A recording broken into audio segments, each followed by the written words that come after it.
Sveiki kolegos.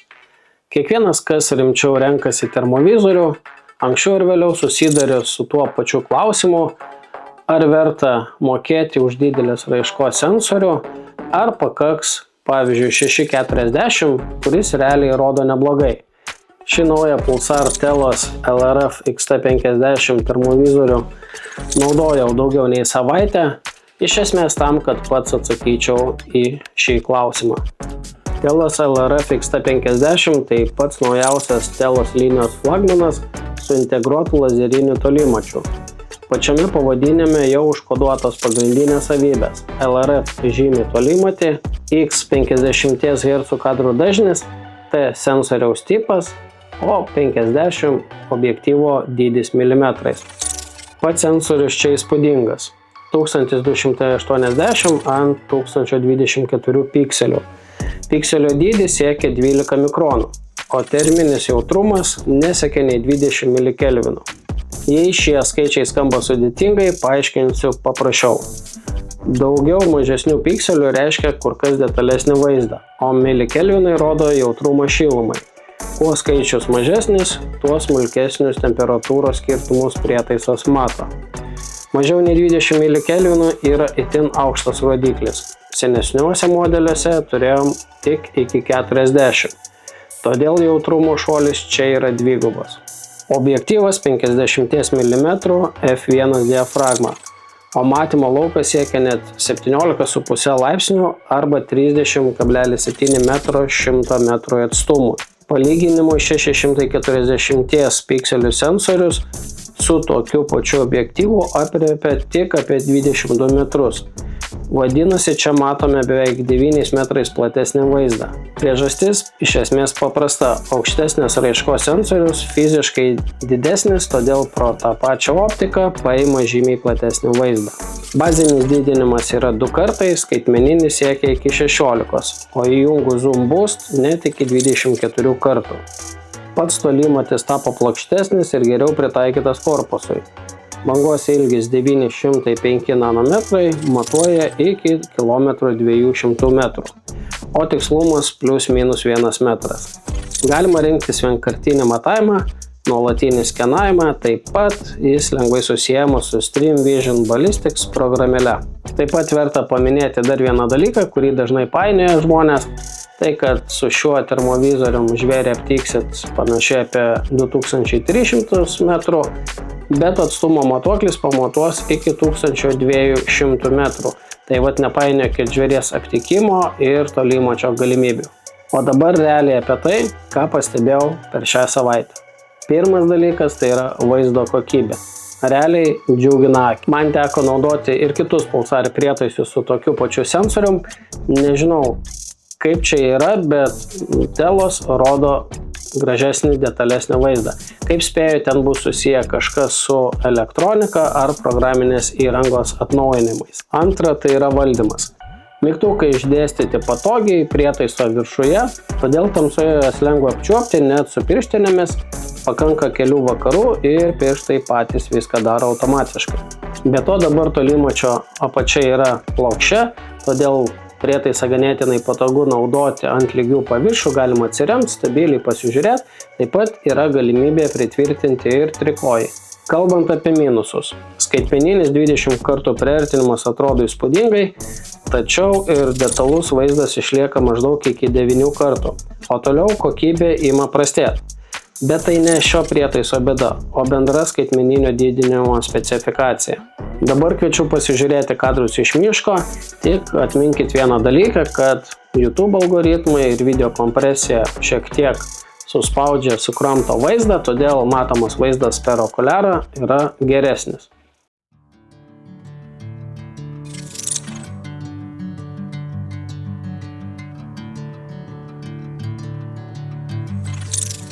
Su šiuo termovizoriumi praleidau ne vieną ir ne 2 vakarus miške, nes norėjau jums nufilmuoti raguotą elnią. Raguot vaizdavimas termovizoriui yra vienas rimčiausių išbandymų.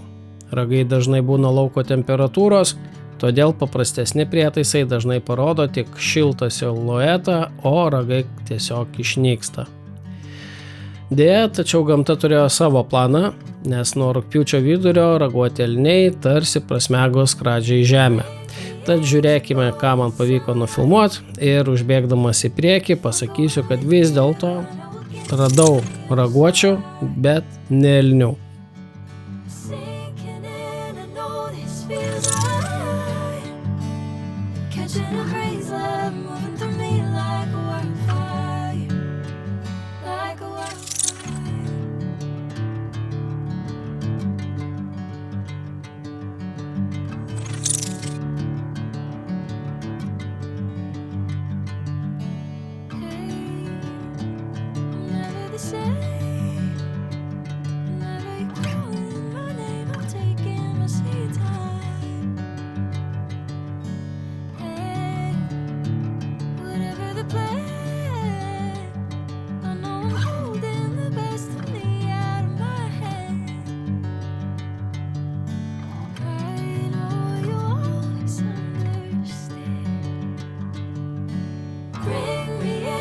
Golden sunlight. If I'm going with you, I know we'll get to the other side. Sinking in, I know this feels right. Catching a breeze, love moving through me like a wildfire, like a wildfire.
Sinking in, I know this feels right. Catching a breeze, love moving through me like a wildfire, like a wildfire.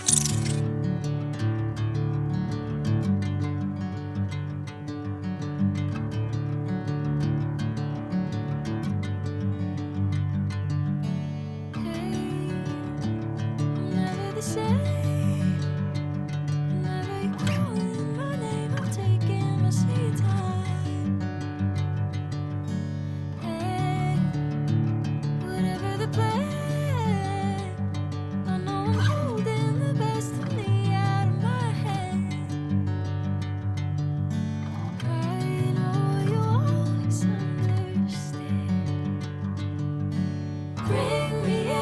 Golden sunlight.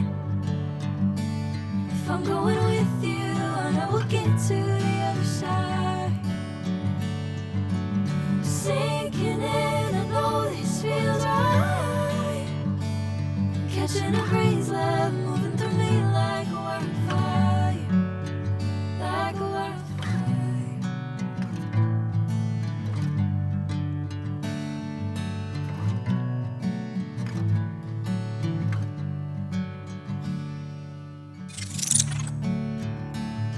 Oh,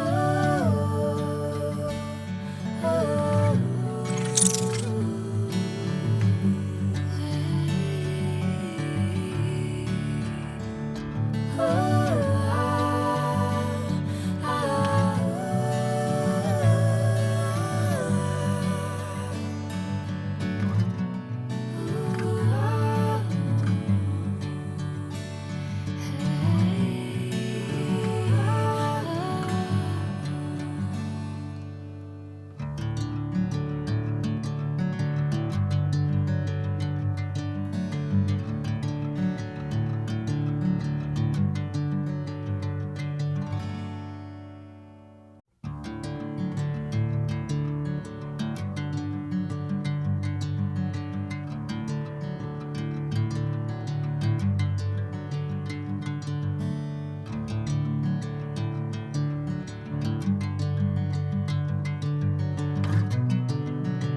Dar trumpai apie likusias savybės.